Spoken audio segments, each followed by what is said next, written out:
Todo soldado sonha em voltar da guerra. Mas é possível voltar da guerra se ela nunca acaba na sua cabeça? Meus amores e minhas amoras, bem-vindos ao Mimimídios.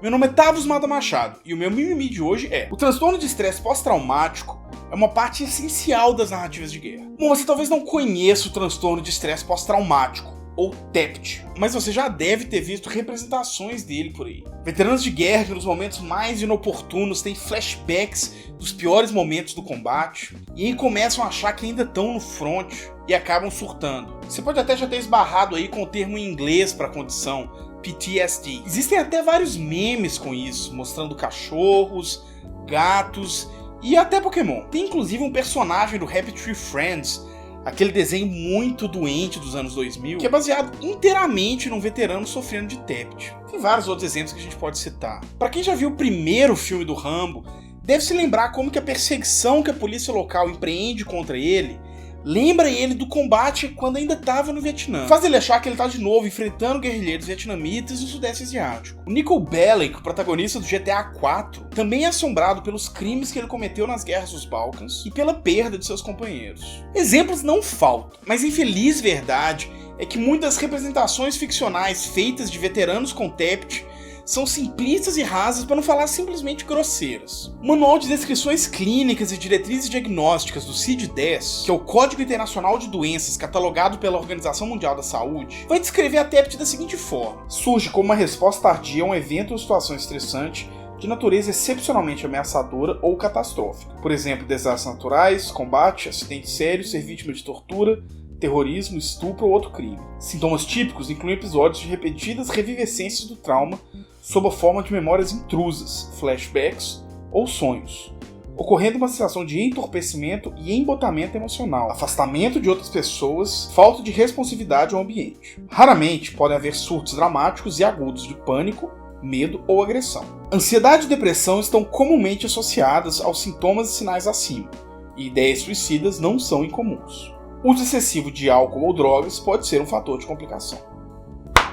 Essa é uma definição mais técnica e clínica. Só que também tem uma série de artigos de opinião muito legais no portal Tor, uma blogueira chamada Ava Jarvis, em que ela discute como que é viver com TEPT e o que a ficção normalmente erra quando vai falar das condições. No artigo, ela explica o TEPT da seguinte forma: a memória do evento traumático fica alojada num canto da cabeça, só que ela nunca é processada como as outras memórias. Ou seja, ela se mantém em grande medida vívida e imediata. Sabe como quando a gente lembra das coisas, as memórias são sempre um pouco borradas, meio fora de ordem? Enfim, a gente consegue saber que ela é uma memória? Pois então, a memória traumática, ela fica não processada. Ela meio que só é isolada num canto da cabeça. Só que determinadas situações podem engatilhar essas memórias. E aí elas vêm à tona, só que não processadas, e portanto vívidas e imediatas. É algo próximo do que o Freud vai falar sobre o tempo do trauma, que impõe um lag mental sobre o traumatizado. A gente até falou sobre isso no outro vídeo, um tempo atrás. Mas é engraçado porque isso acontece muito com a gente, tipo assim,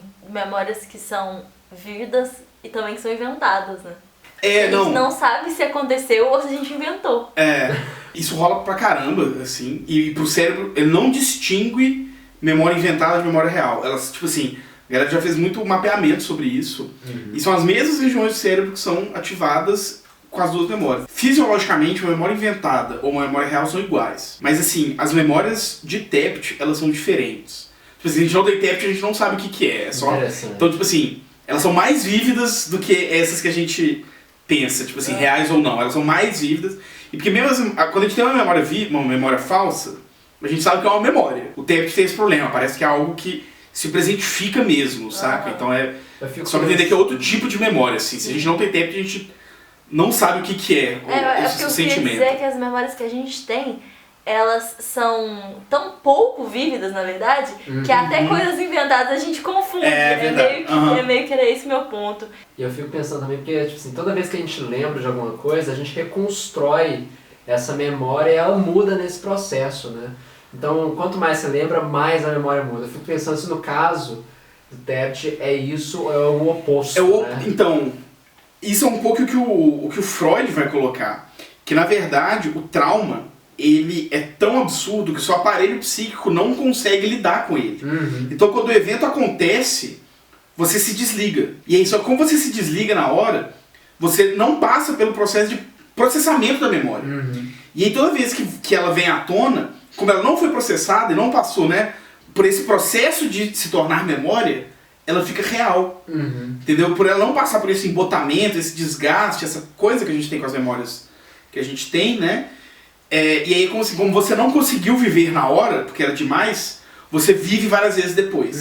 A Jarvis vai falar que existem 3 níveis de manifestação do TEPT quando ele é engatilhado. O primeiro nível, que é o mais comum, se manifesta na forma de uma mudança repentina de comportamento, aparentemente meio sem motivo, que nem a própria pessoa nota. Surtos de raiva, irritação ou medo, que às vezes aparecem de repente, podem parecer só uma alteração de humor, mas que na verdade são manifestações tênues do trauma. O segundo nível é bem menos frequente, e consiste em reviver algumas sensações do momento traumático. Tremores e calafrios, crises mais sérias de ansiedade, náusea profunda, tiques nervosos. E aí o último nível é o mais grave, e ele consiste em de fato reviver o momento do trauma. Existe uma dissociação total do presente e o sujeito se submerge completamente na memória, frequentemente esquecendo de tudo que aconteceu depois que a crise passa. Esses são os casos mais extremos de TEPT. E muitas pessoas vivem décadas com a condição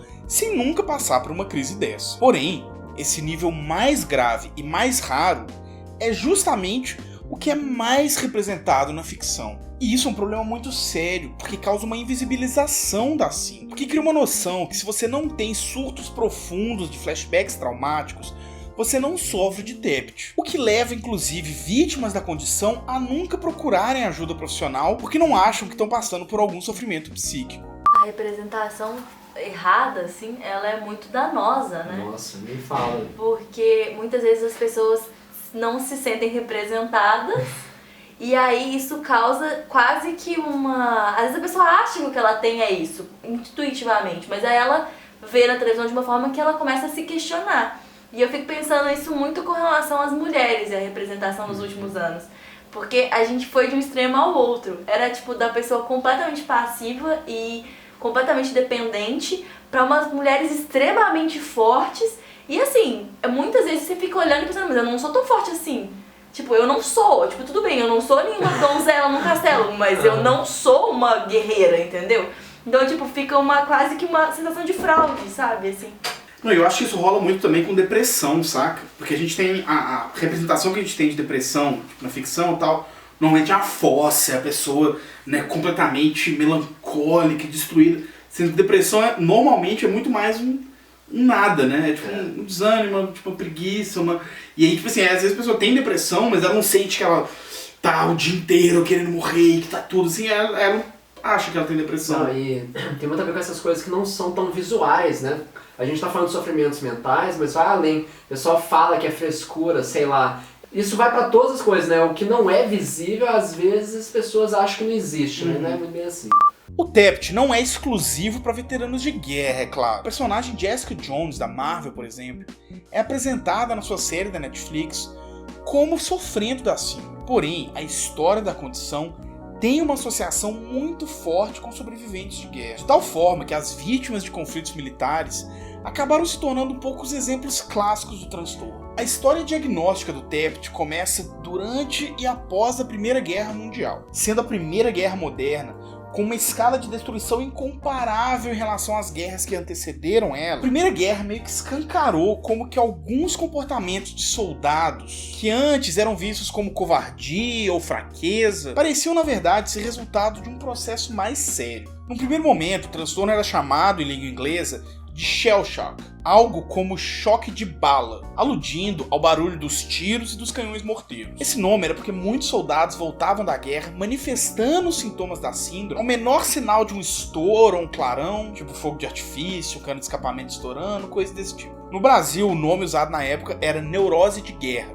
Esse é um tema muito recorrente nas narrativas de veteranos da época. Os poemas do veterano inglês Siegfried Sassoon estão entre alguns dos melhores exemplos disso. Em Sick Leave, o poeta narra sobre como que ao deitar na sua cama, os mortos silenciosos começam a se reunir em volta dele e sussurrar pra dentro do coração, questionando o fato dele não estar no front com eles mais e de ter deixado eles pra morrer nas trincheiras de Ypres. Em outro poema, Repression of the War Experience, ele apresenta alguns gestos cotidianos: acender uma vela, fumar um cachimbo, escolher um livro para ler, e mostra o esforço hercúleo que cada um desses gestos exige dele, que para cada um desses atos existe um esforço consciente de reprimir as memórias de guerra e impedir que elas transbordem a psique do autor. Por falar no Siegfried Sassoon, o autor aparece, ficcionalizado, em uma das melhores representações ficcionais de Tept em Veteranos de Guerra, o romance Regeneration, da escritora inglesa Pat Barker, que até virou um filme em 1997, muito bom por sinal, mas que não fez muito sucesso. Regeneration explora a vida de soldados britânicos no hospital de Craig Lockhart, na Escócia, um dos primeiros institutos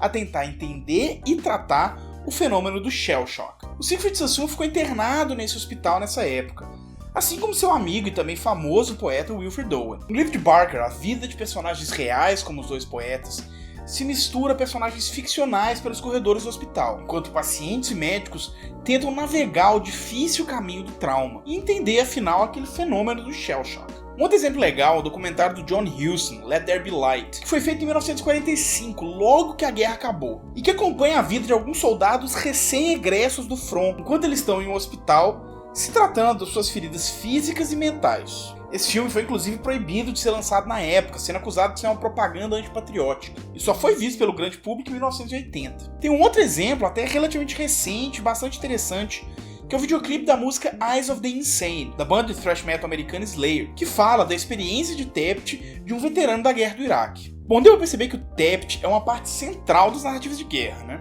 Mas talvez o mais interessante é ver como ele não é só recorrente, como é de fato um dos pilares da forma que a gente representa a guerra contemporaneamente. Luiz Gustavo Vieira propôs na tese de doutorado dele meio que uma teoria geral das literaturas de guerra.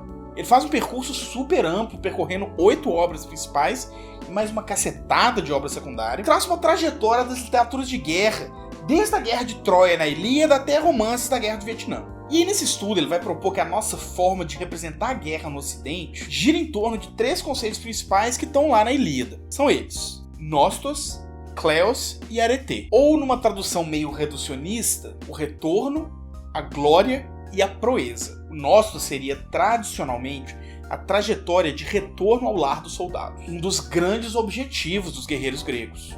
Retorne com seu escudo ou sobre ele era um dos grandes lemas dos soldados espartanos, que presumia ou um retorno heróico, carregando a própria arma, ou uma morte gloriosa, que é o Kleos que o Luiz Gustavo discute na tese dele, mas que a gente não vai entrar tão a fundo aqui. É muito massa que é a escolha do Aquiles na Ilíada, que falam que ele tem que escolher entre voltar da guerra e ser esquecido, e voltar vivo, ou morrer na guerra e ser lembrado por toda a eternidade. E aí ele é obrigado a fazer essa escolha, né? Tipo assim, e aí, na verdade, é a escolha entre o Kleos, que é ser lembrado, a glória, né? Essa coisa de ter seu nome cantado. E o Nostos, que é isso de poder voltar inteiro, tipo assim. Aí a dualidade da Ilíada toda é o Aquiles, que ele tem a perícia, a proeza, né? Ele tem o arete, e é colocado a ele essa maldição, né, dele ser obrigado a escolher entre o Kleos e o Nostos, tipo assim. Acontece que esse ideal do Nostos, do retorno heróico, de ser recebido pelos parentes como Odisseu voltando da guerra de Troia, é algo completamente inatingível, porque você nunca de fato retorna da guerra. Alguma coisa sempre fica pra trás, seja uma perna ou um braço, seja uma parte da sua própria mente. Nas narrativas contemporâneas de guerra, aquelas produzidas depois da Primeira Guerra Mundial, o Tept se impõe como uma grande barreira para o Nostos. Sonha-se em voltar um herói da guerra, só que isso é impossível, porque na verdade você nunca volta da guerra. Como Vieira escreve, se pode voltar do combate, mas nunca da guerra. A presentificação do trauma causada pela Tept faz com que o front se torne um espaço permanente na psique do veterano. Trauma impossível de ser elaborado. Um local impossível de ser transposto. Muito da narrativa dos veteranos de guerra parte desse paradoxo entre querer retornar como herói, mas nunca de fato poder retornar. Esse ideal grego de Nostos se torna uma impossibilidade. O vídeo de hoje faz parte de um projeto que envolveu muita gente bacana, de publicar diferentes conteúdos a respeito de saúde mental. A gente aqui do Mimimídios fez esse vídeo sobre transtorno de estresse pós-traumático em veteranos de guerra. O canal Antídoto falou sobre ansiedade e David Bowie. O canal Pensando Nisso falou sobre saúde mental e sociedade, partindo de Raul Seixas e Foucault. O canal Revisão fez um vídeo sobre depressão. E o podcast Caixa de Histórias fez um programa sobre o livro O Homem que Não Conseguia Parar, sobre transtorno obsessivo-compulsivo. São todos temas extremamente importantes e que várias vezes não recebem a atenção que é devida. O link para todos eles está aqui embaixo, então não deixe de conferir. Tem uma playlist com todos os vídeos também. Você já tinha visto algumas dessas narrativas que lidam com veteranos com TEPT? Conhece alguma outra que eu não mencionei aqui? Vamos seguir o papo aqui embaixo. E se você chegou até aqui, aproveita e curte o vídeo e se inscreve no canal para receber mais vídeos como esse. Um beijo no coração e até mais.